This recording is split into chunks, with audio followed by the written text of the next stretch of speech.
parler de sport. C'est sur Radio Sport. Radio Sport. Et les passionnés du sport en général, et surtout du vélo aujourd'hui, se donnent rendez-vous jusqu'à midi. Jean-Paul Olivier, la légende, est avec nous du Tour de France. Bonjour. À l'écoute de Christian Prudhomme. Oui, enfin on a commenté, je crois que c'est 3 ou 4 Tours de France. C'est ça, à peu près. Vous avez arrêté le Tour en 2014. 14. Il y a 10 ans. C'est anniversaire avec nous. Ça en faisait 41.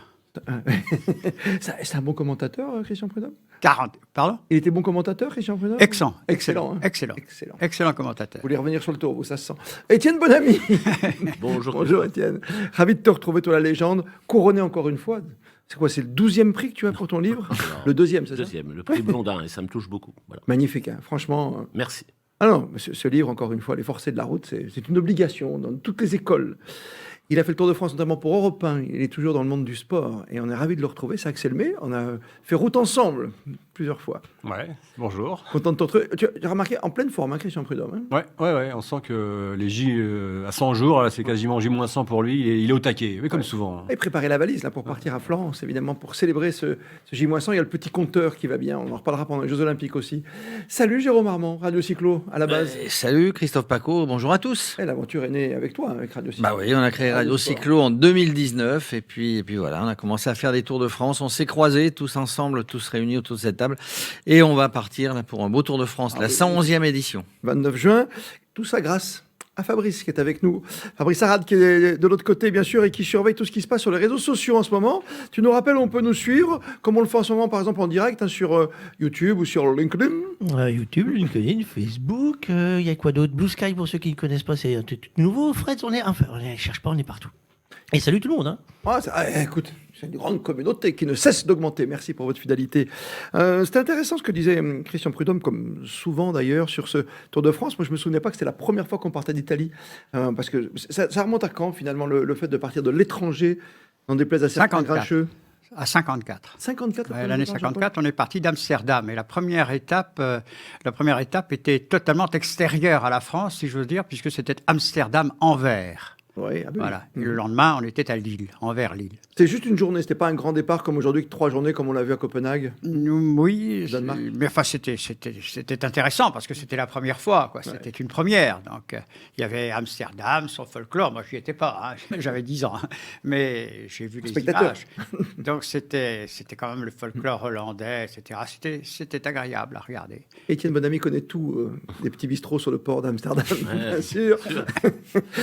Étienne, ce départ en Italie, ça symbolise quand même les carrières. On parlait tout à l'heure des grands noms de Fausto Coppi jusqu'à, même s'il peut y avoir une petite polémique ou une façon d'appréhender la chose différemment. On a parlé tout à l'heure avec les Chiappucci et surtout avec Pantani. On rend hommage à l'Italie à chaque fois. On était à Bilbao, on part à Copenhague, qui est un pays du vélo avec de vrais champions, de vrais grands champions. Ils le méritent, les Italiens. Bien sûr, ce qui est assez incroyable, c'est qu'on découvre avec ce choix qu'on n'était jamais parti d'Italie. Fou, hein. Ce qui est assez incroyable parce que on va aussi commémorer cette année le centenaire de la première victoire d'un Italien dans le Tour en 1924, Ottavio. Et je ne sais plus comment son nom, mais c'était avant Bottecchia. Bottecchia. Non, mais parce que tu vois, il faut prendre son temps. C'est pour ça que je me suis assis à côté de Jean-Paul. C'était un souci, tu fais Jean-Paul. Non, mais 1924. Il y a eu beaucoup de grands coureurs italiens et de grands champions et de vainqueurs du Tour. Gino Bartali est arrivé après, voilà. Donc, et le fait de célébrer Pantani, c'est quelque chose, toi, qui te...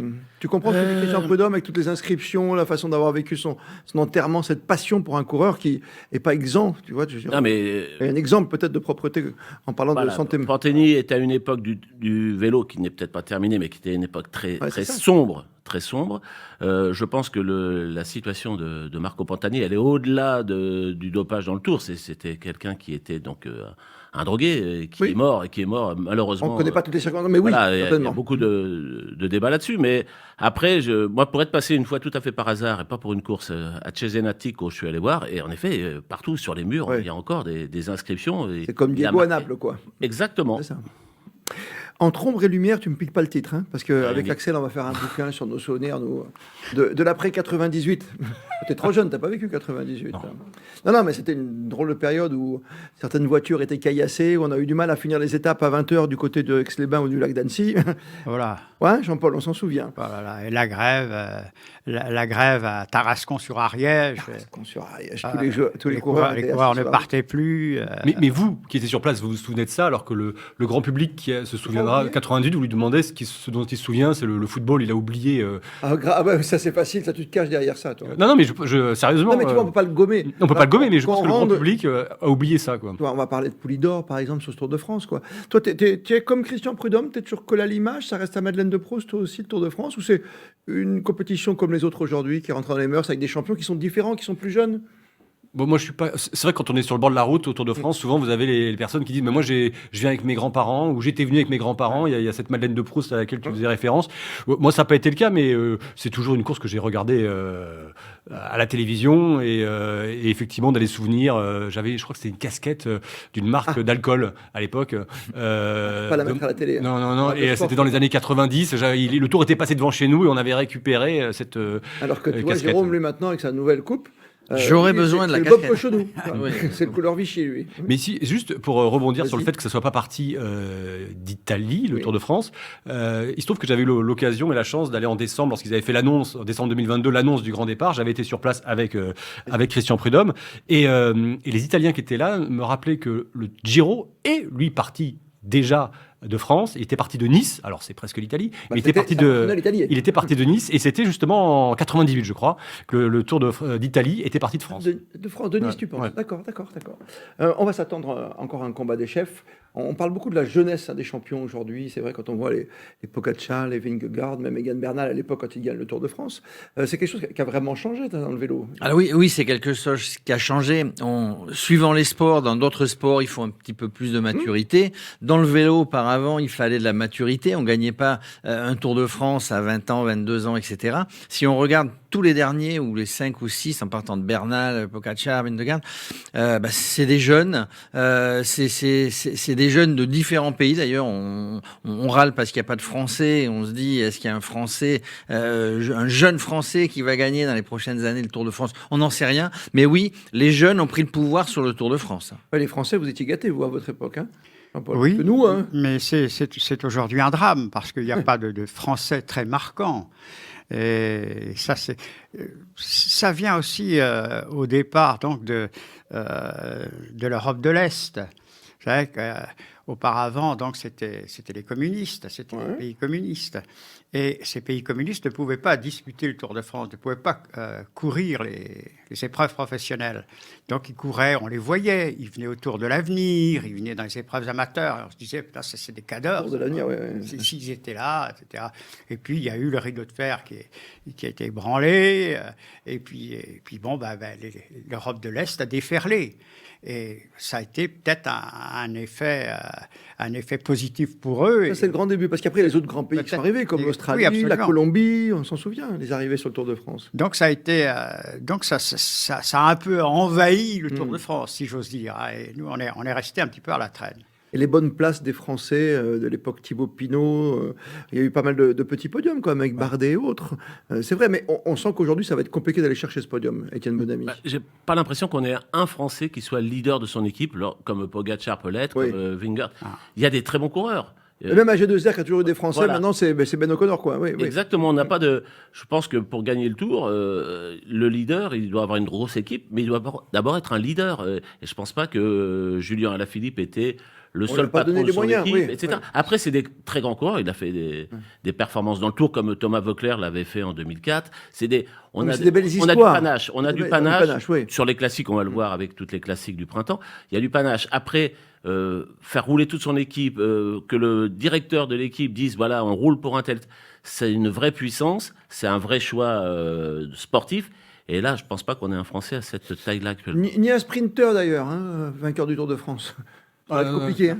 Non, même si c'est tout montagne quoi aujourd'hui. Ah oui, non, je pensais que tu parlais déjà d'un sprinter qui gagne une étape du Tour de France. Ça arrive pas assez souvent, même pour les Français. Quoi. Non, mais de moins en moins, c'est ça qui est terrible aujourd'hui. Parce que c'est vrai, Jean-Paul, avant il y avait vraiment le contre-la-montre par équipe, il y avait des disciplines, on savait que tout le monde avait sa place dans le Tour de France. Souvent les sprinters partaient la dernière semaine, comme les Cipollini & Co.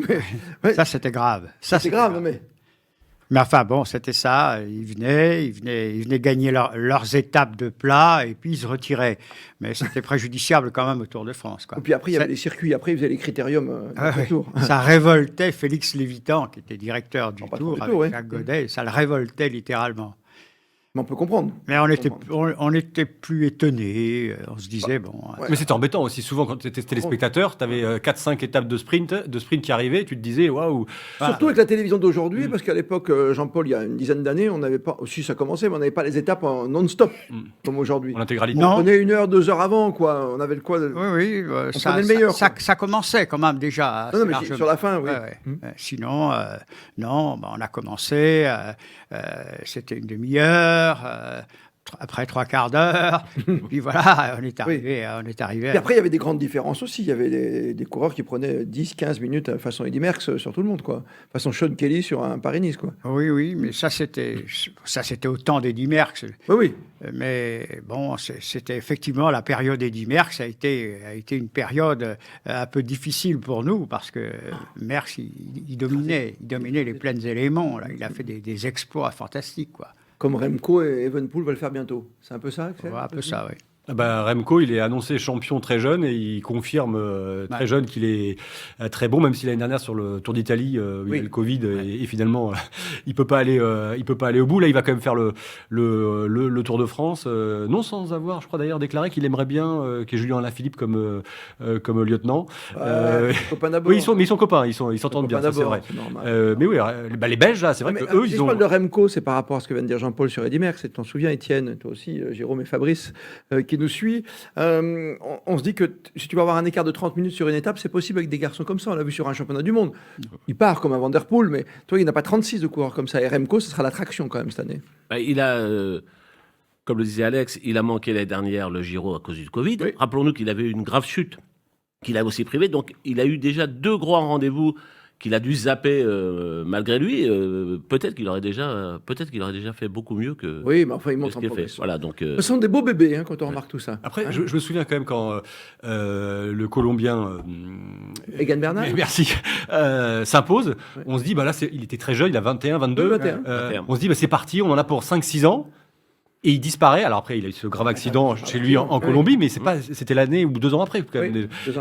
C'était pas juste après sa victoire. Non, parce qu'il y a un Pogacar qui arrive, qui bat Roglic dans ce contre-la-montre assez incroyable où tu as toujours cette image de Roglic pour nous tous, avec le casque, il veut changer de vélo, il est perdu complet, il perd cette dernière étape dans le Jura, dans la planche des belles filles, dans le contre-la-montre.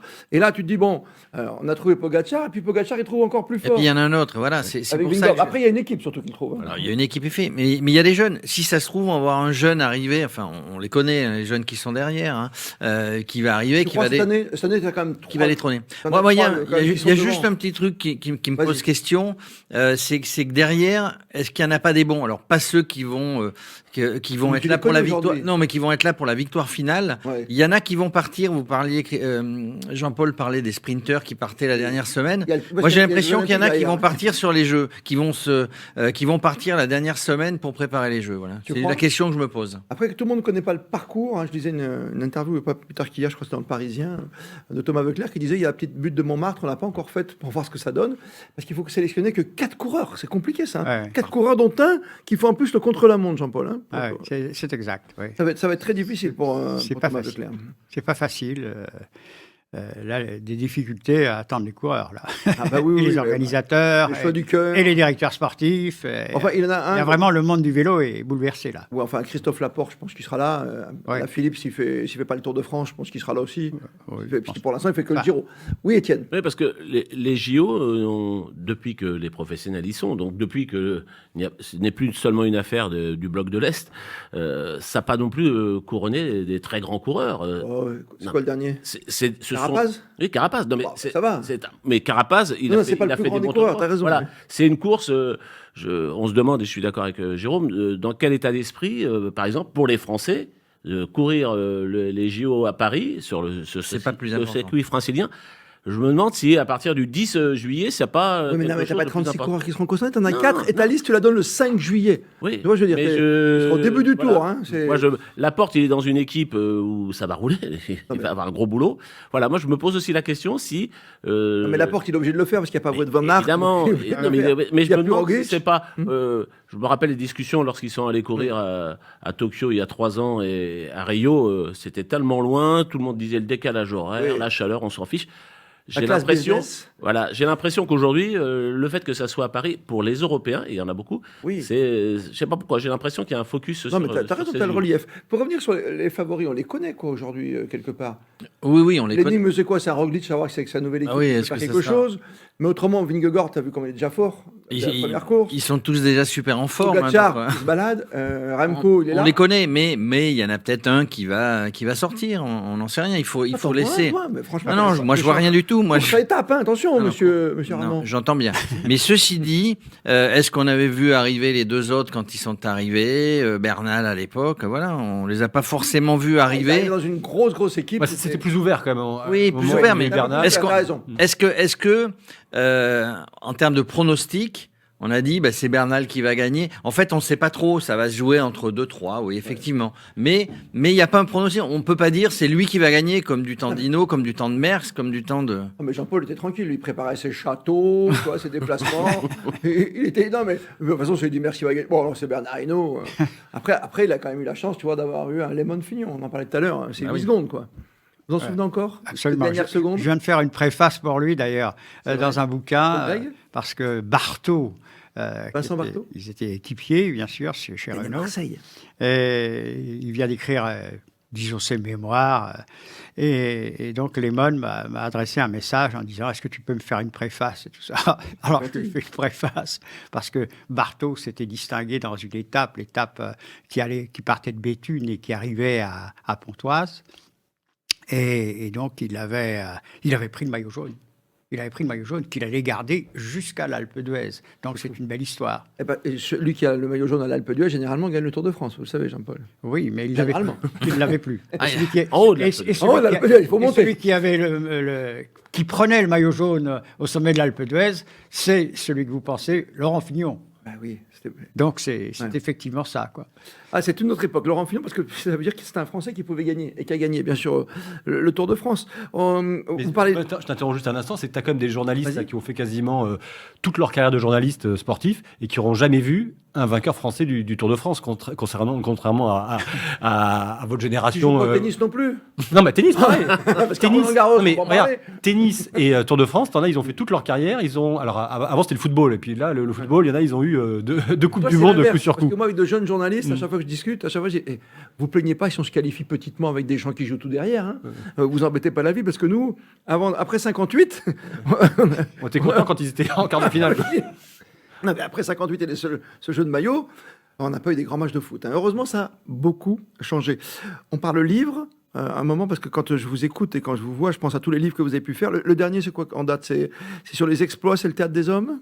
Ah oui, c'est le Théâtre des Hommes, oui. C'est Tour de France, Théâtre des Hommes. J'en ai un autre qui sort, là, qui s'appelle Tour de France, Reflet du patrimoine, où je fais un petit peu les deux. Je fais un mix de... Avec une préface de ce qu'on Stéphane disait tout à Bern. l'heure, c'est-à-dire des paysages, et puis du Tour, quoi. Il y a beaucoup d'anecdotes, quoi. Mais vous pouvez le reprendre, tiens. Merci Fabrice de nous l'avoir mis justement en exergue, qui n'est pas qu'une maison d'édition, c'est aussi une expression qu'on a dans le langage français, c'est-à-dire de nous avoir montré cette une et cette photo du livre de Jean-Paul. Toi, tu as toujours aimé écrire, toi qui es en activité en ce moment pour essayer d'avoir un nouveau prix. Je sais que tu écris un peu à droite, à gauche encore. Le vélo, ça t'a toujours passionné, quoi? Alors, je suis un fondu de vélo. Parce qu'on écrit J'adore. plus facilement sur le vélo. Et j'ai jamais longtemps écrit sur le vélo. Enfin, Non. à l'équipe, j'ai jamais écrit Ouais. sur le vélo, sauf pendant les Jeux. Parce qu'on a l'impression qu'il y a beaucoup de livres sur le vélo comme Ouais. sur la boxe, tu vois. C'est Ouais. c'est des histoires, c'est des gens qui ont tellement donné, tellement souffert, à l'image de Raymond Poulidor, par exemple, quand il faisait tous ces Ben, kilomètres. ce sont de belles histoires. C'est Ce ça. sont des histoires belles et graves, tristes, joyeuses. C'est le triomphe, c'est la déchéance. c'est une vie, en fait. C'est une vie, le sport cycliste, comme dans les autres sports, d'ailleurs. Mais le vélo a eu ses champions, comme il a connu un certain nombre de défaillances et de triomphes. Mais il y a une très, très belle histoire. Enfin, certaines défaillances, de temps en temps, qui sont consécutives à l'histoire d'alcool pour un coureur américain que j'ai même pas envie de citer. Voilà, il y a des défaillances qui posent question. Je ne vais pas revenir à chaque fois sur le mauvais visage du vélo, mais voilà, il y a eu des périodes où on est obligé quand même d'enlever les vainqueurs d'un palmarès. C'est quand même... C'est vrai. L'histoire Armstrong est une histoire très triste. Mais le dopage, c'est pas d'aujourd'hui. Non, mais on est tous d'accord là-dessus. Armstrong a profité donc, quelque part, si j'ose dire, je vais profiter, entre guillemets, a profité donc de son cancer, en fait, parce qu'il pouvait suivre un traitement. Et puis bon... ça donne espoir aux gens aussi. Parallèlement, c'est le côté positif. Il a un peu dévié, etc. Bon, c'est ça, c'est la vie. Mais sinon, le dopage existe depuis très longtemps. Ouais, à votre connaissance, le premier cas un peu... le premier cas Sous fond d'anecdote, je veux dire. Moi, je le situerais en 1960. C'était à Rome. Et c'était les Jeux Olympiques contre la montre, donc l'épreuve contre la montre, il y avait de 100 km à peu près. Et il y a un coureur danois qui est tombé et qui ne s'est jamais relevé. Il s'appelait Knut Jansen et Demark. C'était le premier mort. Et alors, donc, bien entendu, on sait ce qu'il a absorbé, etc. On savait. Oui. On a su après, on a fait des analyses. Je pense que c'est intéressant d'avoir cette nouvelle génération avec Axel. Avant de retrouver notre nouveau consultant dans quelques instants de Vélo Wire, Thomas Vergouven, pour revenir sur le parcours du Tour de France. Mais j'aimerais bien qu'on termine justement par cette façon qu'on a, nous, peut-être les plus anciens, de raconter notre vélo de l'époque, comme le faisait si bien tout à l'heure Christian Prudhomme, quand il évoquait sa maman, sa petite bouteille à acheter à 5 francs. Toi, le vélo d'aujourd'hui, c'est un sport comme le foot aujourd'hui, c'est un peu plus moderne, c'est de la technologie, c'est les nouveaux masques d'une équipe comme la Jumbo, par exemple. Ça se professionnalise, ça s'est beaucoup professionnalisé et on le voit même dans le rapport qu'on a avec les coureurs. Alors le Covid très récemment n'a pas aidé, où aujourd'hui accéder au pullman, au bus devient plus compliqué. Maintenant, tu vas jamais, sauf si t'es le diffuseur, tu vas jamais rentrer dans le bus. Mais ça c'est propre, tu vois, c'est pas propre au cyclisme. Non, mais ça. Moi, à l'époque, par exemple, pour voyager avec des joueurs de foot, on le faisait. Aujourd'hui, là, c'est ça. Ça fait longtemps que je me suis pas assis à côté de Kylian Mbappé. Évolué, c'est la même chose. On pourrait parler du rugby, c'est un peu pareil. Et puis aussi le fait qu'ils mettent leurs lunettes de soleil dès qu'ils sortent du bus. Fais pas toi non plus pour éviter trop de fans autour de toi, j'ai vu la dernière fois. Jean-Paul le fait, c'est pour ça. Mais tu vois, à peine ils sortent, alors qu'ils vont au podium signature avant la course, ils mettent leurs lunettes, ils ont pas le casque, ils ont les lunettes, ils sont quand même. Oui, puis il y a un protocole de départ même. Maintenant, il y a une interview dès le départ, avant ça n'existait pas. C'est bon, mais ça reste quand même globalement à l'arrivée, tu as les gens qui, surtout sur les courses, le Tour de France c'est particulier parce que c'est une telle machine médiatique, mais si tu vas sur Paris-Nice là qui vient d'avoir lieu, tu peux quand même approcher assez bien les coureurs. Et encore, il y a un côté très professionnel quand même. Oui, habiter dans le sud, comme disait Christian Prudhomme tout à l'heure, et croiser tous les champions qui habitent dans le sud. Ce Tour de France sera beau. On va vous y revoir sur le bord de la route, je suis sûr, Jean-Paul Olivier. Il y a une étape que vous avez cochée. Oui, j'ai coché. J'ai coché Colombey les deux églises, bien sûr, parce que j'ai écrit des ouvrages sur De Gaulle. Et j'y vais après-demain. Je vais après-demain à Colombey. D'accord. Vous allez me dire déjà. Oui, non, mais vous déjà, parce que dans toutes les villes étapes du Tour, chaque année, ville départ, ville arrivée, il y a une dictée qui est faite pour les enfants des écoles. Alors moi, ça doit être la 7e fois que je le fais, parce que Christian Prudhomme me dit tu choisis ton étape, Donc je choisis mon étape. Et puis bien sûr, cette année, j'étais obligé de choisir Colombey, quoi. Très bien. Avec les tirets entre Colombey, les deux églises. Oui, absolument. Et des majuscules à deux. Important. Les deux églises. Et vous y retournerez pendant le Tour de France ? Arrêté avec le maillot jaune, on le disait tout à l'heure. Je retourne en Tour de France, mais avant même le Tour de France, il y a Paris 3 qui part de Colombey. D'accord. Et c'est plus de Paris, bien sûr. Maintenant, on part plus de Paris. Paris-Roubaix ne part pas de Paris. Donc, il part de Colombey et il fait un grand circuit et il arrive à Troyes. Donc. À Troyes, il y aura ces petits chemins. Ça vous plaît, ça ? Je suis sûr que tu adores la Strade Bianche, bien sûr. Ben oui, ça va être une superbe étape. On va se régaler. Les chemins blancs, c'est beau, ça. Les chemins de vigne. C'est Antoine Blondin qui disait, après l'arrêt du général de Gaulle, et les coureurs ont repris leur chemin de Troie.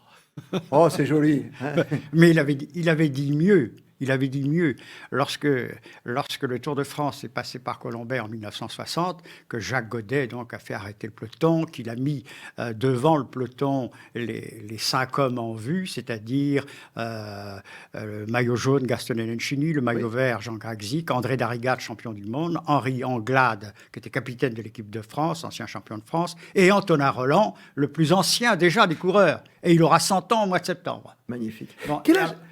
Allez-y, terminez, Jean-Paul. Et alors, Antoine Blondin a fait un papier dont le titre, pour l'équipe, il faisait un papier tous les jours. Et le titre, c'était « L'affaire est dans le sacre ». Et à la fin de son papier, il fait « Je suis enfin d'accord avec un président de la République qui ne laisse rien passer, même pas le Tour de France ». Magnifique. Jean-Paul Olivier, merci d'avoir pris du temps pour nous, Jean-Paul, en tout cas. Non, vous revenez quand vous voulez sur Radio Sport parce que c'est tellement merveilleux. Vous m'appelez, je viens. C'est vrai? Absolument. Tu as son 06, hein, Fabrice, hein, t'oublies pas. Merci, Fabrice. Je l'ai noté. Étienne Bonamy, merci à toi. Bonne continuation. Merci. J'ai pas entendu ton favori, toi qui est complètement dans l'action, encore plus. Moi, j'aurais tendance à dire un Danois, dont on a appris à prononcer le nom, Jonas. Ça dépend si tu le fais à la Jonas Vingegaard. Vingegaard, d'accord. Non, on va se régaler avec toute l'équipe, notamment Thomas Verhoeven qui va nous rejoindre dans cette aventure. Vous allez le découvrir dans un instant, puisqu'on va revenir avec lui sur la carte du Tour de France, qui est magnifique, qui ne fait pas complètement le tour, bien sûr. Il n'y a pas le Nord, il n'y a pas la Bretagne de Jean-Paul Olivier. mais il y a ton Sud, en tout cas, Jérôme. Il y a le Sud, on va se régaler. Il y aura du soleil au moins. Il y aura du Et soleil. beaucoup de monde sur les routes, comme d'habitude. C'est une des plus grandes compétitions gratuites avec des gens qui peuvent regarder. Toi, tu fais que la caravane, c'est ça, j'ai pas compris. Moi, je fais Que la caravane. tout. On On sera là. va se régaler. Toute l'équipe de Radio Sport, Fabrice, hein, tu nous le confirmes, sera sur place à Florence dès le 29 juin. Exactement. Vous serez même un petit peu d'avance pour faire la présentation des équipes. Présentation des équipes. D'entrée, c'est bien, on va être bien, Florence. Hein. C'est une belle terre. Pour la première fois, le Tour de France donc, va s'élancer. D'Italie pour arriver. C'est la ville de Bartali, déjà, la ville de naissance de Bartali, d'une part, et on célébrera aussi la victoire de Gaston Nencini en 1960. Il y a une statue qui se prépare pour lui au départ de la ville. C'était 1 an avant ma naissance. C'est pas beau, ça? T'as vu la conclusion? Ah là là, Gaston. Elle est belle, elle est belle. Jean-Paul Olivier, Étienne Bonamy, Axel May, avec Jérôme Armand et Fabrice qui est avec vous. On vous remercie pour l'instant d'avoir suivi dans cette première partie. On termine avec, on va vous faire tout le détail du Tour de France avec Thomas qui va s'installer à votre place dans quelques instants ici sur Radio Sport.